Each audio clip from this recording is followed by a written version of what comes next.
também os propósitos. Mas, queridos, muitas das vezes nós esquecemos que o propósito de Deus, ele prevalece sobre as nossas vidas. Eu estava aqui antes, no louvor, a nossa irmã lá de Nova Rosa da Penha, ela falou: só Deus sabe como que foi para eu chegar aqui. E se você chegou, querida, é porque existe um propósito de Deus. Porque as lutas, elas são imensas, mas o propósito de Deus, ele prevalece sobre o nosso propósito. O nosso propósito, às vezes eu tenho um propósito, mas eu me sinto cansada, eu me sinto desanimada. Mas aí eu me lembro que o propósito de Deus, ele é maior do que o meu. Aleluia. O propósito de Deus é maior do que o nosso. E glória a Deus por isso. Glória a Deus por isso. E quando nós lemos, queridos, esse versículo, muitos propósitos há no coração do homem. Muitos. Mas o desígnio do Senhor, ele permanece. E isso significa que, embora as pessoas possam fazer muitos planos, muitos projetos, o propósito de Deus ainda é muito maior. O propósito de Deus é muito maior.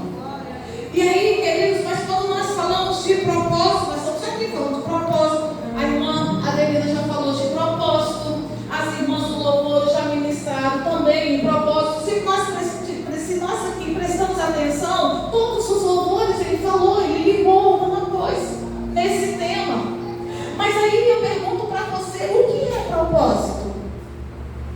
Porque às vezes falamos tanto de propósito, mas o que é o propósito? E aí, queridos, eu gosto muito de pesquisar e de falar também o que diz o dicionário da língua portuguesa, ao qual nós estudamos. E no dicionário ele fala bem assim: propósito é a intenção de fazer algo, projeto, desígnio, aquilo que se busca alcançar, objetivo, finalidade, intuito. Isso é um propósito. E aí na Bíblia, o que ele quer dizer um propósito na Bíblia? A Bíblia, ela fala que o propósito se refere ao plano de Deus, é a vontade de Deus para a vida de cada indivíduo. O propósito, então, na Bíblia, quer dizer o que, querido? Que a vontade de Deus é a vontade de Deus na nossa vida. Queridos, nós temos projetos e sonhos, nós falamos, mas também a palavra de Deus fala que os sonhos de Deus, os projetos de Deus são maiores do que os nossos. E muitas das vezes, amadas, nós não entendemos, nós não aceitamos. E aí, queridos, é aí que nós começamos a pensar e a ficar refletindo. Porque, queridos, Deus nos fez com propósito. Você aqui não está aqui porque foi minha mãe, meu pai. Não. Você nasceu porque Deus tinha um propósito na sua vida. Você está aqui porque Deus tem um propósito na sua vida. Você sabe o que eu costumo dizer lá na igreja, principalmente para adolescente? Que quando eu uso muito a cadeira, eu falo principalmente as meninas, que a cadeira, quando ela surgiu de uma necessidade.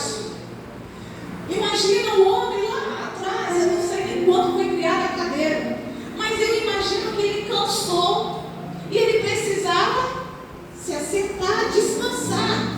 E aí pegou uma madeira, um banquinho, não sei como foi, sentou. Aí viu ali, queimou. Opa, eu já estou criando alguma coisa. Mas aí ele viu que aquilo ali já não era, o suficiente.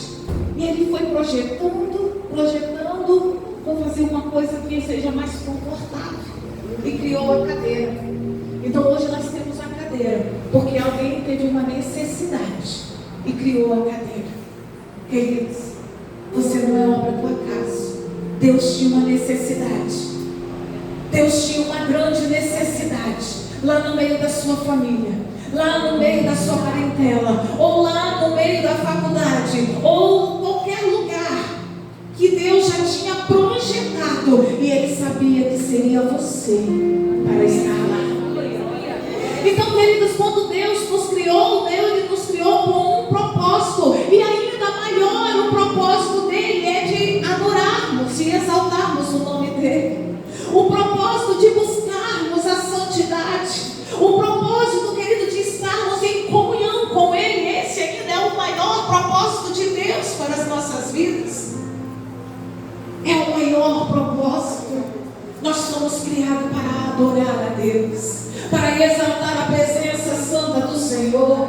Aleluia. Então vira para essa irmã que está do seu lado e fala bem assim: você é muito importante, você é muito preciosa, porque você tem propósito, e você tem um propósito